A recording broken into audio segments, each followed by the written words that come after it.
तो प्यारे बच्चों, आज हम लोग हेलो एल्केन तथा हेलो एरीन्स का लेक्चर नंबर 13 करने जा रहे हैं दोस्तों। और इस लेक्चर में आज हम लोग बात करने वाले हैं दोस्तों कि अल्कोहल और PCl3 का रिएक्शन, साथ में उसका मैकेनिज्म दोस्तों।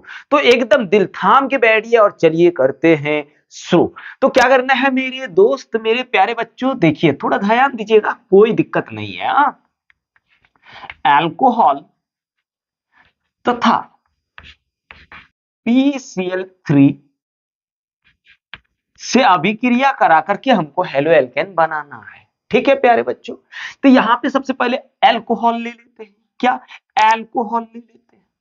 ठीक है, अल्कोहल को जब आप PCl3 के साथ रिएक्शन कराओगे मेरे प्यारे बच्चों, तो ये क्या देगा आपको पता है? ये आपको RCl देगा, साथ में H3PO3 देगा।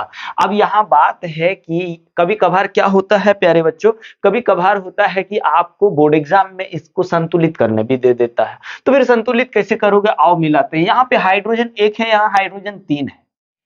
तो सबसे पहले 3 हाइड्रोजन कर दिए तो R यहां 3 हो गया। अगर मैं यहां 3R कर दूं तो Cl3 क्लियर, P एगो O एगो क्लियर हो गया। मतलब यहां पे क्या हुआ दोस्तों, हमें एल्काइल हैलाइड का 3 मोल मिला। समझ रहे हो बात को? तो चलिए दोस्त, इसका मैकेनिज्म पहले करते हैं। मैकेनिज्म करने के बाद कुछ एग्जांपल करेंगे, क्योंकि बोर्ड एग्जाम में भैया रिएक्शन संतुलित समीकरण 100% पूछता है, और ये क्वेश्चन तो एकदम 100% पूछता है दोस्त। ठीक है, तो चलो पहले मैकेनिज्म को समझ लेते हैं, घबराने वाली बात नहीं, फिर इसका एग्जांपल भी लेंगे। हाँ, मैकेनिज्म का मतलब आपको पता है ना दोस्त? क्या है यार, थोड़ा सा रुको मेरे प्यारे बच्चों। मैकेनिज्म, मैकेनिज्म को हम लोग बोलते हैं क्रिया विधि। क्या बोलते? क्रिया विधि। हिंदी में दोस्त क्रिया विधि इसको बोलते हैं। ठीक है, क्या बोलते हैं? क्रिया विधि। यहां पे सबसे पहली बात तो देखो, मेरा अल्कोहल भी 3 मोल है, और एल्काइल हैलाइड का भी 3 मोल है। तो चलिए सबसे पहले स्टेप नंबर 1 करते हैं। स्टेप नंबर 1 करते हैं। ठीक है दोस्त, यहां क्या है? ROH। ठीक है, क्योंकि O के पास 2 लोन पेयर ऑफ इलेक्ट्रॉन होता है, ये सबको पता है। ठीक है, उसके बाद है क्या? PCl3। PCl3। अब लोन पेयर जो होता है ना दोस्त, लोन पेयर देने वाला ग्रुप होता है, ये किसी के दुख को बर्दाश्त नहीं करता है। और आपको पता है क्लोरीन बहुत ज्यादा इलेक्ट्रोनेगेटिव होने के कारण क्या करता है, ये इसके इलेक्ट्रॉन को अपने आप की ओर खींचने लगता है। और 3-3 को क्लोरीन लगा हुआ है, तो अपने इसका इलेक्ट्रॉन खींचने लगेगा, तो इसको इलेक्ट्रॉन की जरूरत होती है। या फिर क्या करेगा, एक क्लोरीन यहां से निकलेगा, फटाक से ये जाकर के वहां उसके पास चिपक जाएगा, क्योंकि ये बहुत दयावान है भैया, ये कभी किसी को दुखी नहीं देखना चाहता। और कभी कभार ऐसे होता है भाई, किसी को दुखी ना देखते देखते खुद दुखी हो जाते हैं, कि नहीं? तो यहाँ पे चलिए देख लेते क्या बन जाता है दोस्त। यहां बन जाता है मेरा RO, हाँ, फिर P। ये देखो Cl मेरा निकल चुका है। क्या? Cl मेरा निकल चुका है माइनस लेकर के, क्योंकि इलेक्ट्रॉन लेकर के भाग रहा है। अब इसके पास 2 Cl है और यहाँ H है, इसके पास प्लस आ गया। अब बेचारा देख लो, खुदे इलेक्ट्रॉन के लिए तरस रहा है कि के देगा, के देगा, के देगा। तो देगा कौन भाई? एक ही बंदा है, क्योंकि ऑक्सीजन अल्काइल ग्रुप से इलेक्ट्रॉन। अब आप सोच रहे होंगे सर ये भी तो दे सकता है, हाइड्रोजन भी तो अच्छा लिविंग ग्रुप होता है, तो ये भी दे देगा। अब देखो, अगर मान लीजिए ये इसको दे दिया तो HCl निकल जाएगा, क्योंकि यहां से H और यहां से Cl, HCl। देखना HCl कहीं है क्या? बोले HCl तो नहीं है, तो फिर H कैसे निकालोगे? H कभी निकलेगा ही नहीं। तो इसका मतलब ये है कि ये अपना इलेक्ट्रॉन यहां डोनेट करेगा। जैसे ये इलेक्ट्रॉन डोनेट करेगा, इसके पास प्लस का साइन आ जाएगा, और प्लस का साइन जैसे आएगा, ये क्लोरीन बोलेगा आह मेरे को जगह मिला। एक क्लोरीन फटाक से किधर से घुस रहा? इधर से नहीं, बल्कि इधर से घुस रहा। मतलब इन्वर्जन तरीके से घुस रहा है, उल्टी तरीके से घुस रहा है भाई। तो मेरे को मिला RCl प्लस जाकर के P। थोड़ा सा फोन आ गया था दोस्त, उसके लिए क्षमा चाहते हैं। ठीक है, तो फिर से क्या होगा, एक इलेक्ट्रॉन इसको, यहां पे देखिए थोड़ा सा फोन आ गया था जिसके कारण कट उठ गया होगा तो कोई बात नहीं है। फिर यहां से Cl, HCl तो जाएगा नहीं, तो ये जैसे इलेक्ट्रॉन देगा इसके पास प्लस साइन आएगा, प्लस आएगा तो ये यहाँ पे घुस जाएगा। क्या हो जाएगा, ये यहाँ पे घुस जाएगा। वो उधर निकल लिया तो देख लो क्या मिल गया, RCl, इन्वर्जन ही मिलेगा, प्लस POH और एगो OH और एक Cl, एक 2 मोल हुआ। जबकि ये भी तो कहां P, ये भी तो नहीं मिल रहा है अभी। चलिए स्टेप नंबर 3 करते हैं।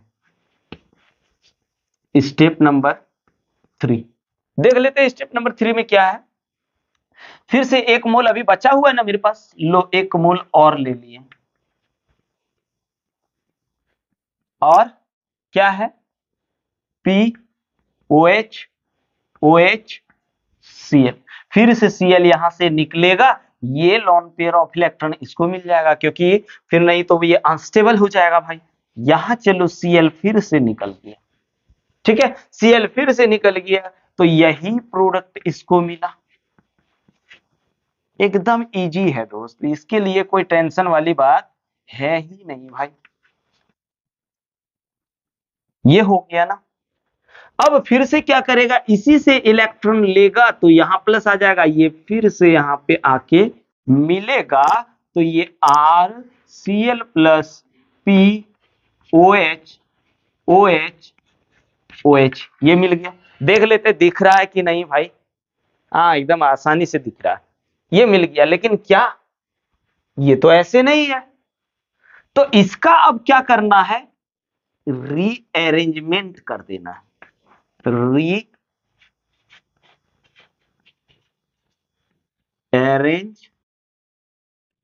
कर, अब जैसे रीअरेंजमेंट करेंगे ये कुछ इस तरह से बन जाएगा, P double bond O OH H, हाँ OH,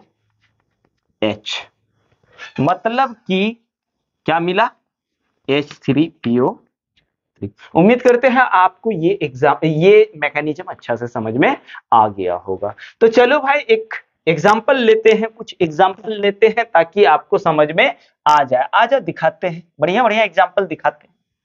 जैसे यहाँ पे अपन ले लिए C2H5OH प्लस PCl3, क्या ले लिया दोस्त, PCl3, क्या मिल जाएगा देखो तो, C2H5Cl प्लस H3PO3, यहां 3 से गुना कर दो, यहां 3 से गुना कर दो, या फिर आप ले लो C3H7, हाँ OH plus H3PO3, sorry PCl3, तो क्या मिल जाएगा, यहां 3 से गुना करिए दो ना, तो 3C3H7Cl प्लस H3PO3 मिलेगा। यही मिलेगा ना दोस्त, कोई दिक्कत है का, बोलना ही सर कौन हो, दिक्कत नहीं। तो अब थोड़ा सा इसका स्क्रीनशॉट लो ना, ठीक है, ले लिए, मिटा देते हैं, मिटाई देते हैं दोस्त, मिटाई देते हैं। ये रिएक्शन जो होगा ना, याद रखना, ये रिएक्शन जो होगा वो SN2 मैकेनिज्म पर आधारित होगा, मैकेनिज्म पर आधारित है, क्योंकि ये इन्वर्जन क्या दे रहा है, प्रोडक्ट क्या दे रहा है, ये जो मिल रहा है ये कैसा मिल रहा है, इन्वर्जन मिल रहा है। कैसा मिल रहा है, इन्वर्जन मिल रहा है, समझ रहे हो, कैसा मिल रहा है, इन्वर्जन मिल रहा है। अब आता है सर PBr5 का होगा क्या, PI5 का होगा क्या। तो दोस्तों मैं आपको इन दोनों के बारे में बता देता हूं, ये नेचर में एग्जिस्ट नहीं करता, यानी प्रकृति में अस्थायी होता है, अस्थायी होता है, प्रकृति में क्या होता है, अस्थायी होता है। तो क्या सर PBr3 और यहाँ 5 है दोस्त, 5 PI3 ये एग्जिस्ट करता है, बिल्कुल एग्जिस्ट करता है।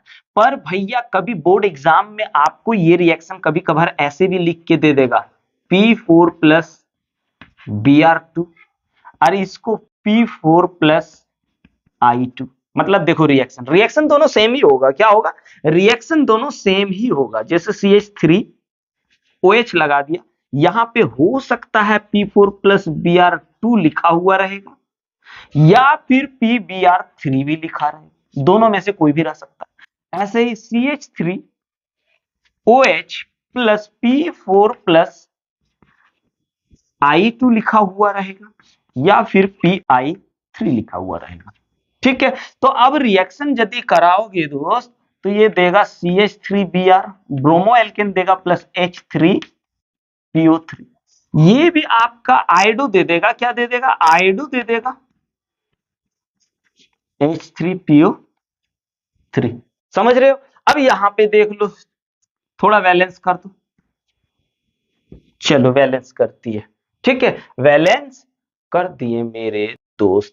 तो उम्मीद करता हूं कि आपको समझ में आ गया होगा। तो चलिए दोस्तों, मिलते हैं अब हम लोग नेक्स्ट क्लास में। जय हिंद।